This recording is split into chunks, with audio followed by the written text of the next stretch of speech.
Today I'm going to be talking about the Heritage Roughrider 22.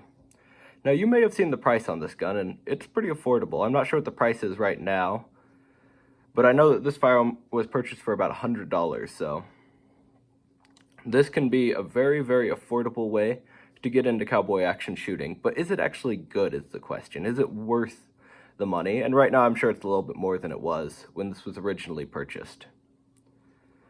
Alright. It shoots pretty good. I would say, the first thing I would say is that this gun shoots well. And if you are, it'll shoot a little bit off, but almost any sort of Colt replica or even Colt will shoot a little bit off because the sights are a little bit weird. But it doesn't shoot that off. You'll hit your target pretty much every time. It'll just be maybe a couple inches here or there, especially if you get a little bit further back, although that might also just be me.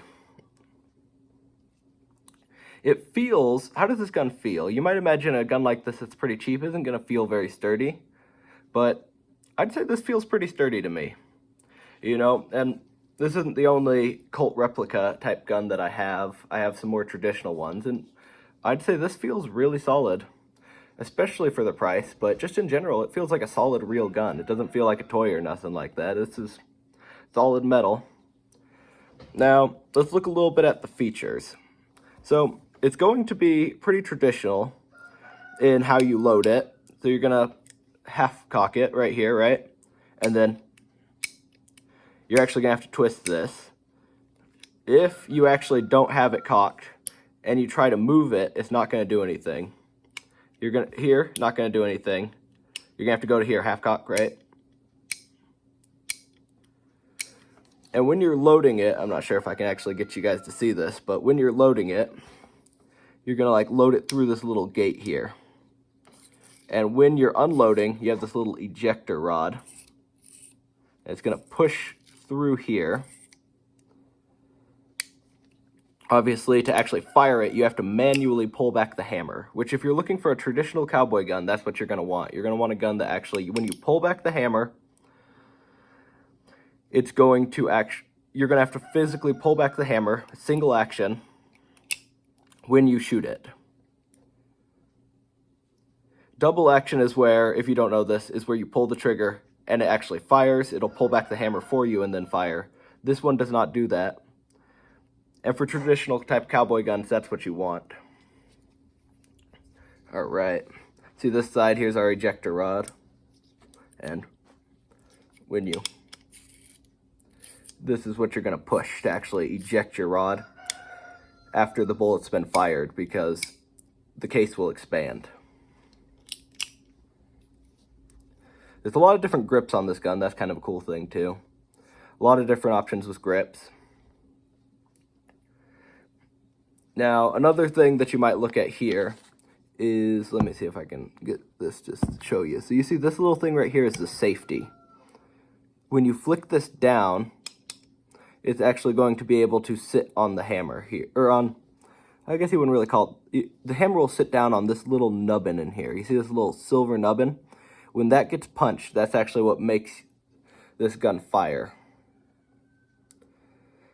And there's a little, I don't think I can show you it, but there's a little, oh, maybe I can. You see that little thing that kind of like flicks out right there under the hammer? When I'm pulling it, you see it's kind of moving now. See, it's kind of hard to see it, but that is actually what holds it back. It's not a safety as you might usually think of a safety. It just stops this hammer here from actually resting on the dot. So you'll see there's a little bit of a gap there.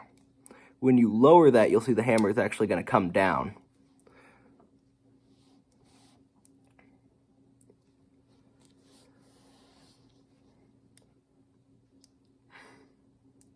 So these features, some people don't like the safety, and I understand that. It's a little bit less traditional. Some of the things that are a little bit less traditional about this gun are the safety on it, and just the firing system. Obviously, the firing system is going to have to be a little bit different on a gun like this because it shoots 22. Because, let me show you really quick.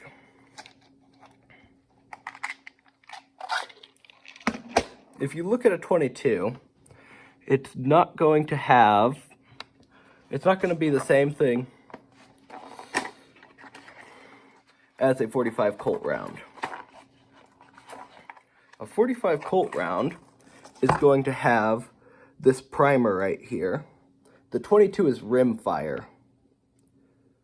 So it's going to hit the bullet slightly different when it's actually shooting them. And you'll see that the system is actually a little bit different on a more traditional type Colt, because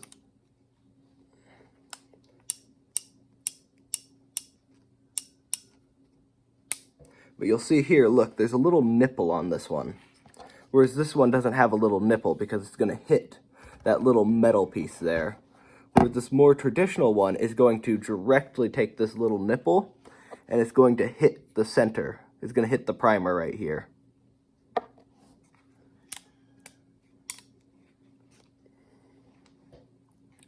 Also, a more traditional one won't have the safety. You see here, safety right here.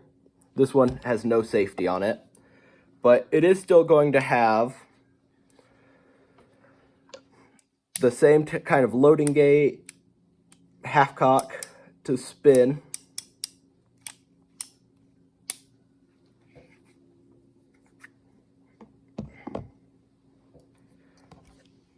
But yeah, so if you're thinking about getting the Heritage Roughrider, I would definitely consider it. I've had a lot of fun with this gun, and it's a lot cheaper than a 45 Colt. Even if you have a 45 Colt and you want to get good with that kind of body system, this might be the way to go, because one of these bullets is going to be about 10 times or more cheaper than one of these.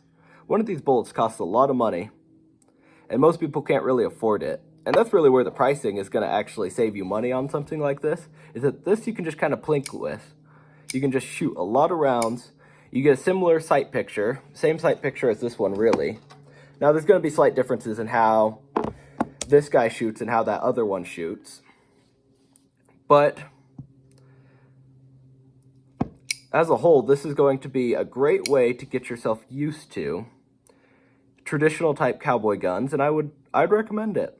You know, it's cheap, it's affordable, and it might be a great way to start. Or even if you have a 45 Colt, but you think, shooting 45 Colt's kind of expensive, because it really is, and you want to shoot cowboy guns a little bit more, but you just can't afford to shoot the 45 Colt all the time, this might be a way to go. So yeah, I'd consider it, I'd recommend it, and I like this firearm.